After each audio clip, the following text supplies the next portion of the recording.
বাংলাদেশের জনগণ ইতিমধ্যে তাদেরকে রিজেক্ট করেছে। বিএনপি 2/3 মেজরিটি পেয়েই গেছে। আমরা সবসময় আমাদের যে কমিটমেন্ট, সেই কমিটমেন্টে আমরা সবসময় অটল থাকি। বিএনপি সবসময় জনগণের সঙ্গে থেকেছে। বিএনপি 15 বছর ধরে এই ফ্যাসিস্ট সরকারের বিরুদ্ধে লড়াই করেছিল। তারও পূর্বে বিএনপির ইতিহাস হচ্ছে স্বৈরাচারের বিরুদ্ধে বেগম খালেদা জিয়ার নেতৃত্বে 9 বছর সংগ্রাম। গণতান্ত্রিক অধিকারের জন্য, ভোটের অধিকারের জন্য, মুক্ত একটা সমাজের জন্য বিএনপি সবসময় লড়াই করেছে এবং তারই যে বহিঃপ্রকাশ হচ্ছে জনগণের বিএনপির প্রতি ভালোবাসা, হচ্ছে এই ল্যান্ডস্লাইড ভিক্টরি। এই ভিক্টরিকে মূল্যায়ন করতে হবে সেই কোণ থেকে। বিএনপি হচ্ছে বাংলাদেশের সবচেয়ে জনপ্রিয় রাজনৈতিক দল। এর প্রতিষ্ঠাতা শহীদ প্রেসিডেন্ট জিয়াউর রহমান যখন দল প্রতিষ্ঠা করেন, তারপর থেকে বিএনপি জনপ্রিয়তা কখনো হারায়নি। কারণটা হচ্ছে যে বিএনপি সবসময় জনগণের সঙ্গে থেকেছে এবং জনগণের রাজনীতি করেছে। সেটাই হচ্ছে বিএনপির সবচেয়ে বড় শক্তি। একটা কথা মনে রাখতে হবে আমাদেরকে, বিএনপি কোনো ক্যাডার বেস পলিটিক্যাল পার্টি না। BNP is a mass base political party.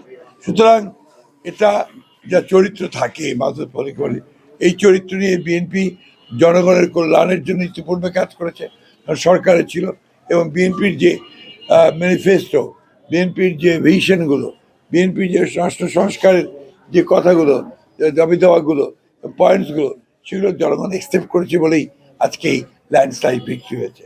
Niacinamide O salicylic সমৃদ্ধ লিলি ফেস ওয়াশ, যা ফেসের ডেড স্কিন সেল দূর করে দেয় দ্বিগুণ ফাস্টার ব্রাইটেনিং।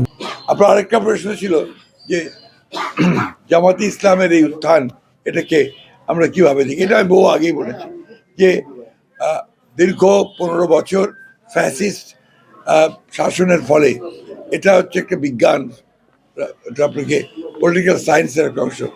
যখনই গণতন্ত্র চাপা থাকে, তাকে যখন আটকে দেওয়া হয়, তার কণ্ঠরুদ্ধ করা হয়, তখন অন্য উগ্রবাদী শক্তিগুলো মাথা চেরা দিয়ে উঠতে থাকে।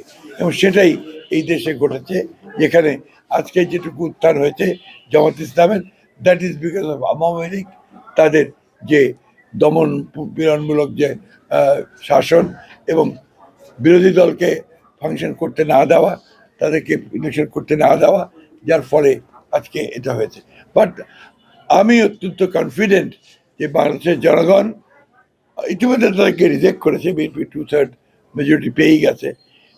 জনগণ তাদেরকে আবারও সুষ্ঠু, সৎ এবং কল্যাণমূলক রাজনীতির মধ্যে দিয়ে সমস্ত অপপ্রবণতাগুলোকে রুখে দিতে সক্ষম হবে।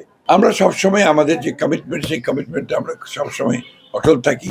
আমরা বলেছিলাম যে ফ্যাসিস্টদের বিরুদ্ধে যারা রাস্তায় যুগপৎ আন্দোলন করছেন, তাদেরকে সঙ্গে নিয়ে আমরা নির্বাচন করেছি এবং তাদেরকে সঙ্গে নিয়ে ইনশাআল্লাহ আমরা সরকার গঠন করব।